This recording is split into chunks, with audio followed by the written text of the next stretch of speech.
broken chords. Sunday morning dawned clear and brilliant, the storm having washed the world clean. Jonathan hadn't slept. His night had been consumed by memories he'd kept locked away for years. Sophie at the piano, Sophie laughing as she taught. A toddling Olivia to dance, Sophie's final concert before she'd set aside her career to focus on family. He found himself wandering the grounds before breakfast, drawn inexorably to the garden shed where Raphael prepared for the day's work.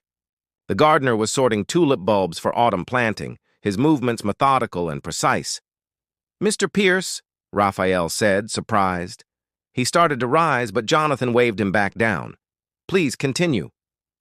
Jonathan leaned against the doorframe, struggling to find the right words. "I saw you yesterday, with Olivia."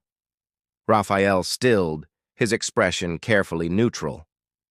"I apologize if I overstepped. Miss Olivia mentioned the piano was gathering dust, and I thought—" "No," Jonathan interrupted. "Don't apologize. I should be thanking you." Silence stretched between them, broken only by the distant call of a mourning dove. "You knew my wife," Jonathan finally said. Not a question. Raphael nodded slowly. "Not personally, but I attended every performance she gave with the Philadelphia Symphony. Her Chopin was transcendent." "You play beautifully yourself," Jonathan observed. "Far too well for a gardener, if you don't mind my saying." Something flickered in Raphael's eyes, pain quickly masked. "Life takes unexpected turns, Mr. Pierce." "Jonathan, please." He stepped further into the shed, drawn by a curiosity he hadn't felt in years. "What happened?" Raphael's hands moved absently over the bulbs, sorting by size. "I was at the Curtis Institute. Piano performance. In my final year, I was preparing for international competitions. The Van Cliburn, the Tchaikovsky." His voice remained steady, but his hands had stilled. Then there was an accident. Construction site near campus. A falling beam. He flexed his left hand, and Jonathan noticed for the first time the slight stiffness in two of his fingers. "The doctors did what they could, but—" Raphael shrugged. "Certain passages became impossible. My professor was kind but honest. A career as a concert pianist was no longer an option."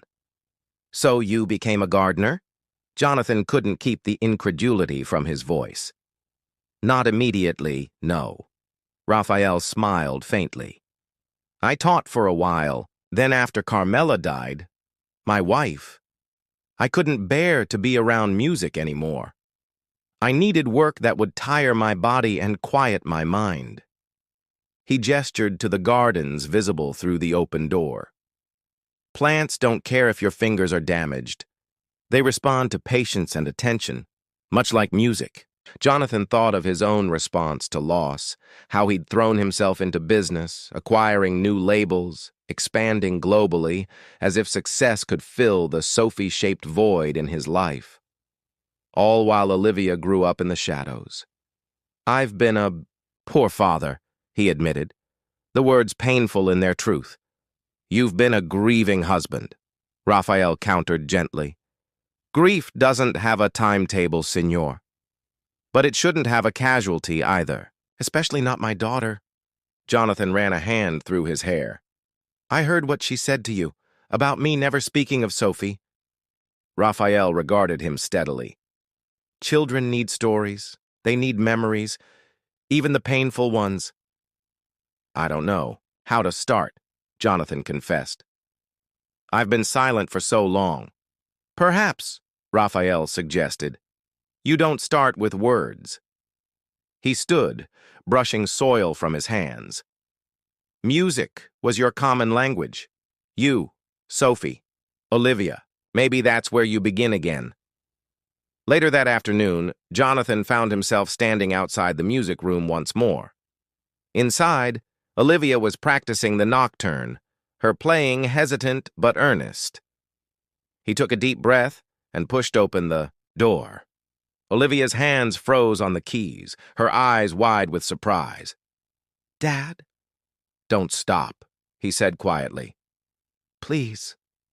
She resumed playing, nervously at first, then with growing confidence as he sat in Sophie's reading chair, simply listening. When she finished, the final chord hanging in the air between them, he did something he hadn't done in years. He applauded. Composing together over the next 2 weeks, a subtle transformation swept through Willowbrook Estate. The cold, silent mansion began to pulse with life again. Music spilled from the once-abandoned music room at odd hours. Olivia practicing in the mornings before school, Jonathan joining her in the evenings, his rusty skills slowly returning under Raphael's patient guidance. Your left hand is tense, Raphael observed one evening as Jonathan struggled with a passage from Debussy's Clair de Lune. You're anticipating the difficulty. Music is like conversation. You must listen as you speak. Jonathan relaxed his hand, and suddenly the notes flowed more naturally. Sophie used to tell me the same thing, he said, the memory bringing a smile rather than pain. She said I played like a businessman, always 3 steps ahead instead of in the moment. Olivia, curled up on the window seat with her homework, giggled. Mom said you rushed through the romantic parts. Did she now? Jonathan raised an eyebrow, his heart warming at the sound of his daughter's laughter. Well, she wasn't wrong. These small moments, sharing memories of Sophie laughing together, were like spring thaw after an endless winter. Jonathan found himself canceling non-essential business trips, delegating more to his executive team. The Tokyo crisis resolved itself without his constant intervention. The world, surprisingly, continued to turn. One Saturday morning, Raphael arrived at the music room to find both Pierces already there. Olivia was at the piano, while Jonathan stood by the tall windows, coffee in hand. I had an idea, Jonathan said without preamble. The Westridge Foundation is hosting their annual benefit gala next month. They've asked me to arrange the entertainment. Raphael nodded cautiously. The Westridge Foundation was Jonathan's pet.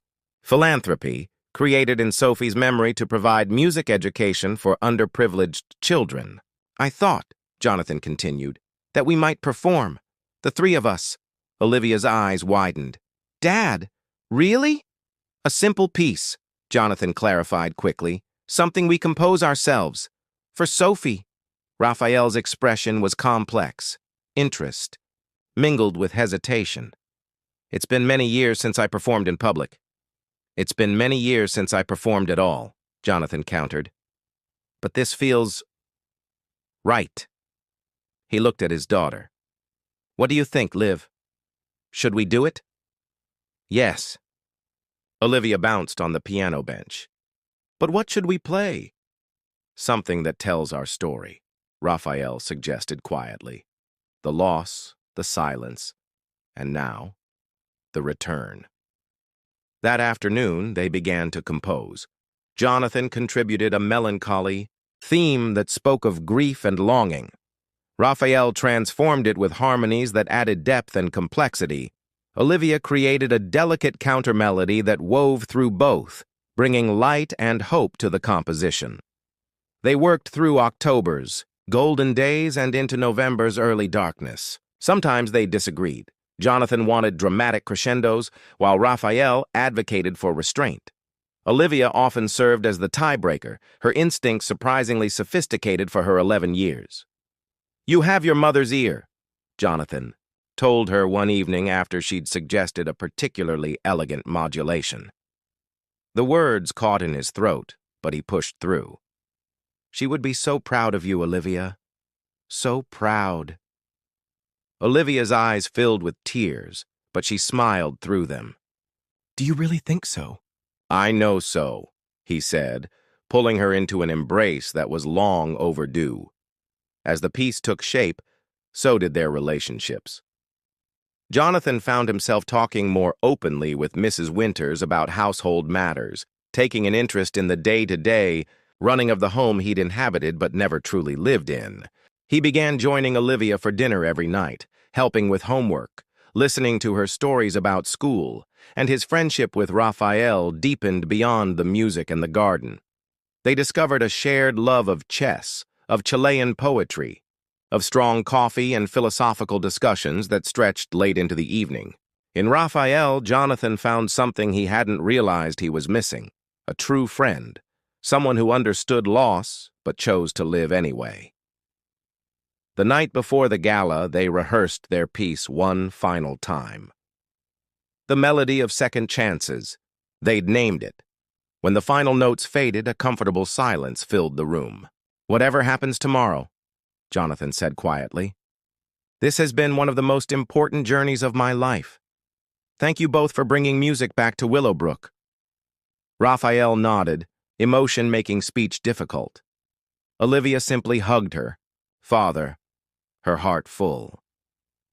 Outside, the first snow of winter began to fall, covering the gardens in a blanket of pristine white, a clean page waiting for new footprints, new stories, new beginnings. Unexpected harmony. The first real storm of autumn rattled the windows of Willowbrook Estate. Jonathan had planned to be in New York for the weekend, closing a deal with a promising young singer-songwriter, but the weather had grounded all flights. He paced his study like a caged animal, trapped in a home that felt more like a mausoleum than a sanctuary. "The meeting has been rescheduled for Monday, Mr. Pierce," his assistant informed him over the phone. "Mr. Delaney sends his apologies." Jonathan hung up and stared out at the rain-lashed gardens. The unexpected free time stretched before him like an empty stage, terrifying in its possibility. The house was unnervingly quiet, with Mrs. Winters away visiting her sister and Morris off duty. It was just him and Olivia, alone together for the first time in months. "Olivia?" he called, stepping into the hallway. No answer. Concern flickered through him as he climbed the stairs to her bedroom. The door stood ajar, but the room was empty, piano silent, homework abandoned on the desk.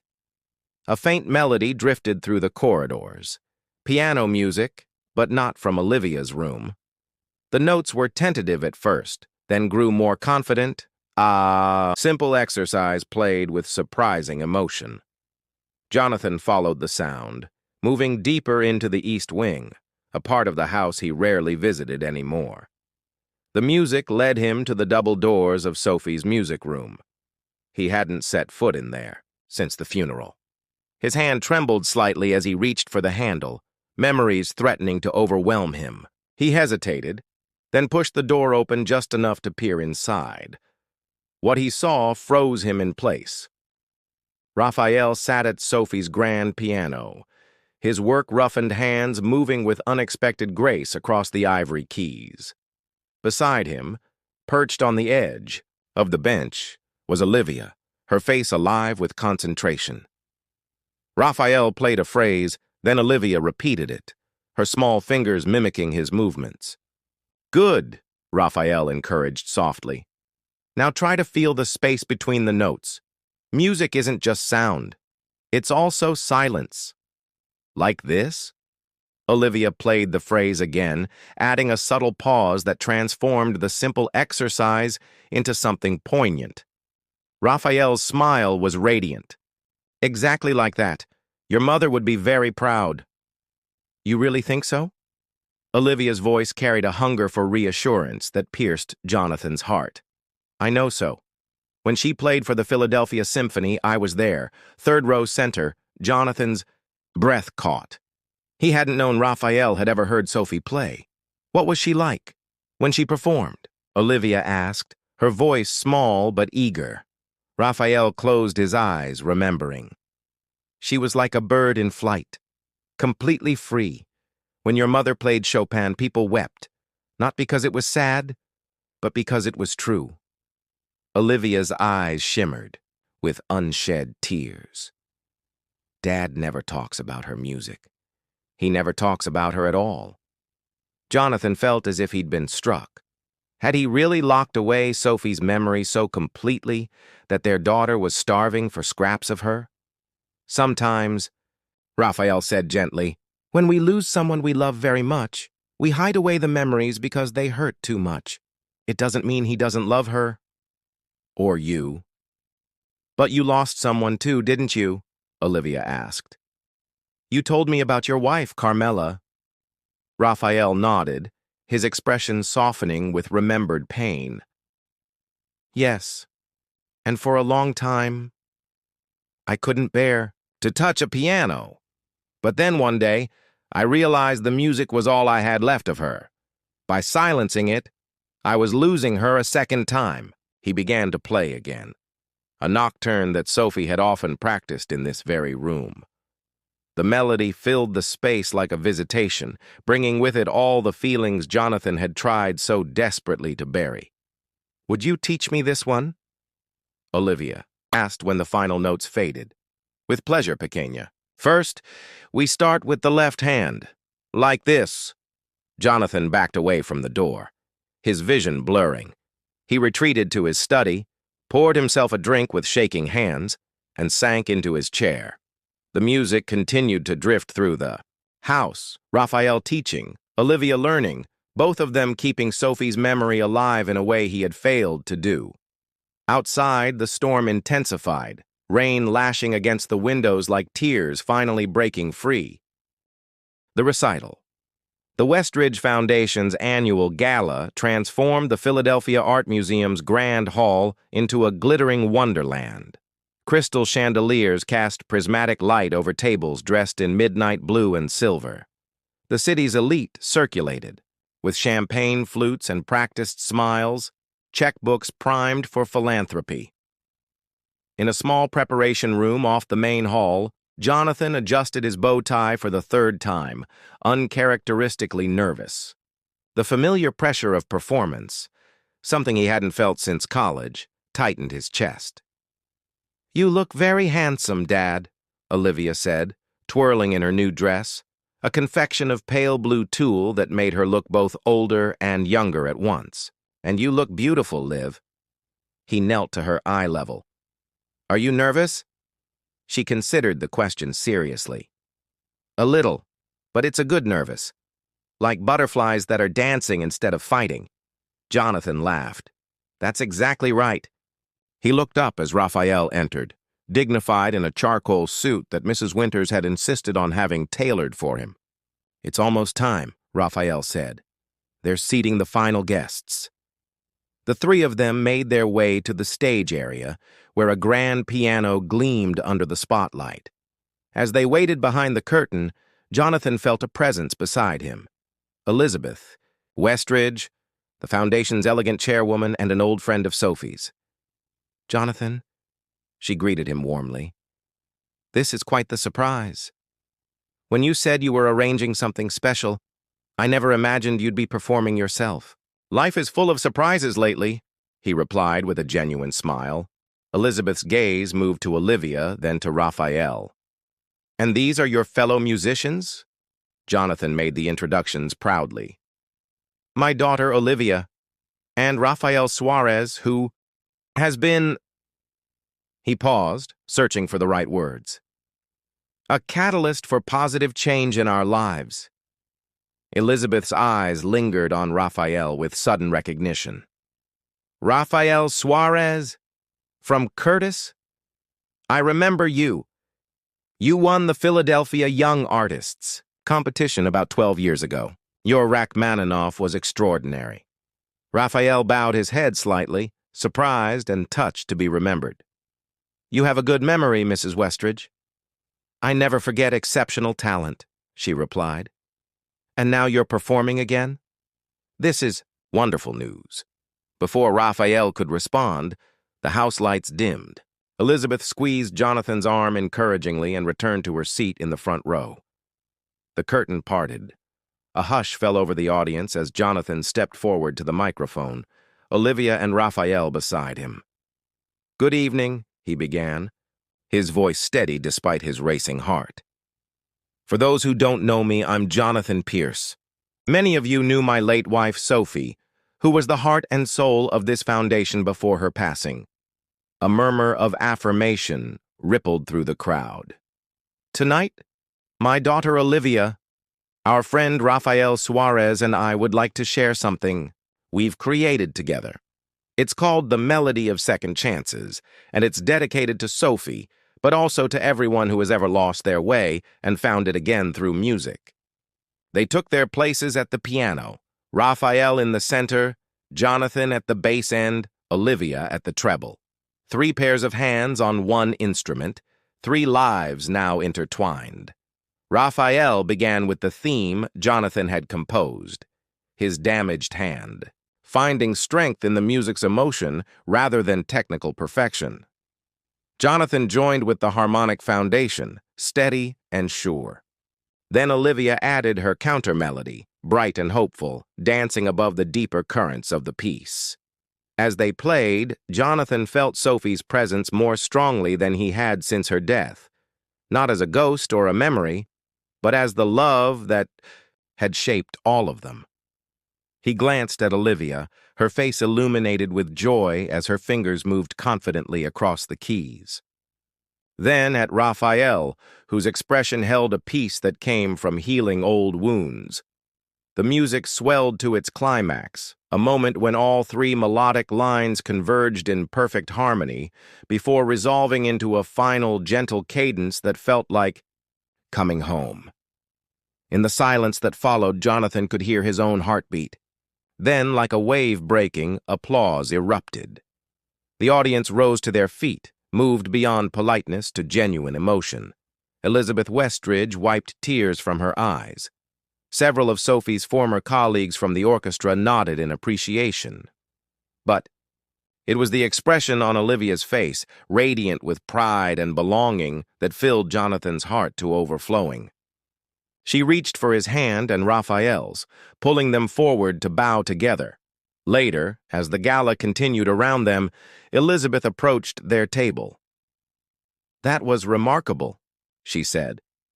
"Truly." She turned to Raphael. "We're expanding our teaching program next semester. We could use someone with your gift for nurturing talent." Raphael looked surprised. "I'm just a gardener now, Mrs. Westridge." "You're a musician who happens to garden," she corrected gently. "Perhaps it's time for another second chance?" After she'd moved on, Jonathan watched emotions play across Raphael's face. "You should consider it," he said quietly. "You're a natural teacher. Olivia and I are living proof." "What about the gardens at Willowbrook?" Raphael asked, but there was a spark of interest in his eyes that hadn't been there before. "The gardens will always need tending," Jonathan replied. "As will the music room. I believe we can work something out." Olivia, returning from the dessert table with 3 slices of chocolate cake, caught the tail end of their conversation. "Are you going to be a music teacher, Raphael?" "That would be amazing." Raphael smiled at her enthusiasm. "Perhaps. Life seems to be full of new possibilities lately." As they enjoyed their cake, Jonathan looked around at the glittering crowd, the art-filled museum, the trappings of success that had once seemed so important. Then back at the table, where his daughter chatted animatedly with the man who had helped bring music and life back to their home. The emptiness that had haunted Willowbrook Estate was finally being filled, not with things, but with connections. With laughter and music and shared meals. With memories of Sophie that could now bring smiles as well as tears. With new traditions being built alongside the honoring of old ones. Outside, snow continued to fall on Philadelphia, transforming the city into a peaceful wonderland. Inside, 3 unlikely musicians shared chocolate cake and dreams of tomorrow, a family not of blood, but of choice, of music, of the harmony that comes when broken chords find new arrangements. In the end, Jonathan reflected, that was the greatest second chance of all. The empty mansion. The gates of Willowbrook Estate parted with mechanical precision as Jonathan Pierce's Bentley glided up the curved driveway. Autumn leaves scattered beneath the tires, a riot of amber and crimson against the manicured lawn. Jonathan barely noticed.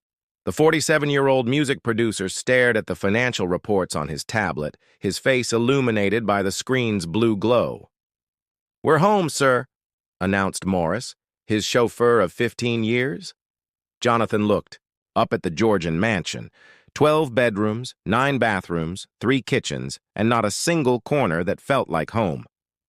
"So we are," he murmured, tucking the tablet into his leather portfolio. The housekeeper, Mrs. Winters, greeted him at the door with her usual efficiency. "Good evening, Mr. Pierce. Dinner will be served at 7. Miss Olivia is in her room." "Has she eaten?" Jonathan asked, handing off his coat. "Not yet, sir.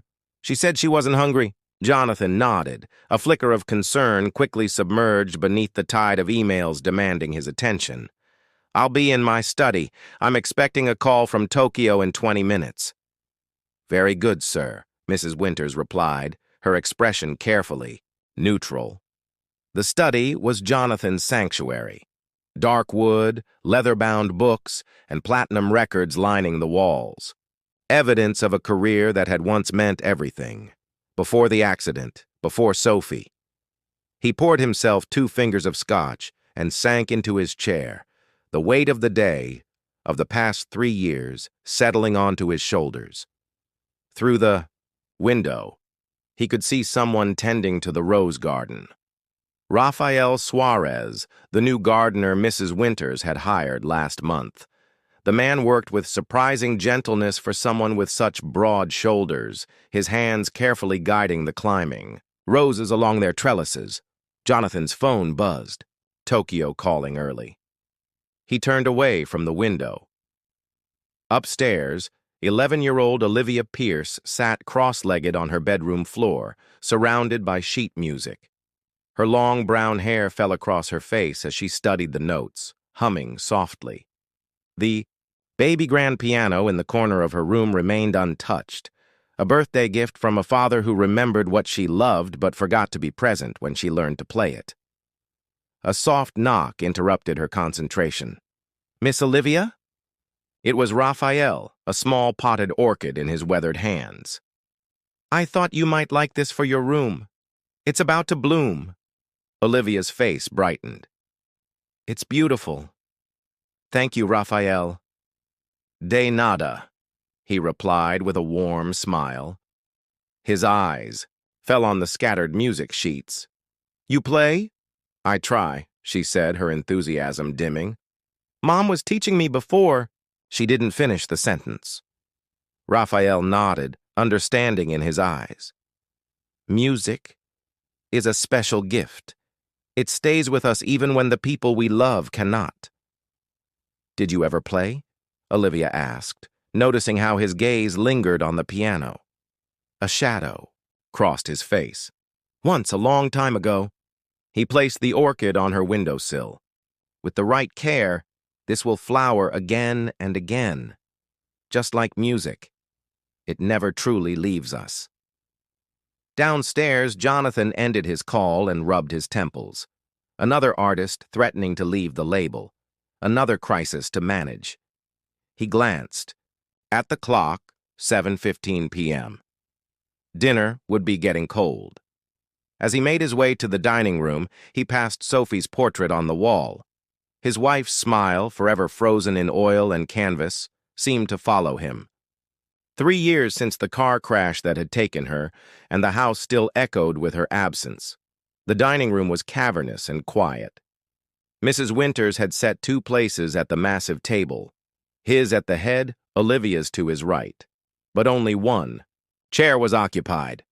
"Where's Olivia?" he asked as Mrs. Winters served the soup. "Still in her room, sir. Shall I call her down?" Jonathan hesitated, then shook his head. "No. I'll go up after dinner." But by the time he finished his meal, 3 more. Urgent emails had arrived, and the Tokyo situation had escalated. The visit to Olivia's room never happened. Outside, as darkness fell, Raphael locked the garden shed. Through an upstairs window, he could see Olivia sitting alone at her desk, the piano still unplayed. In another wing of the house, a light burned. In Jonathan's study, a solitary beacon in the enormous, empty mansion.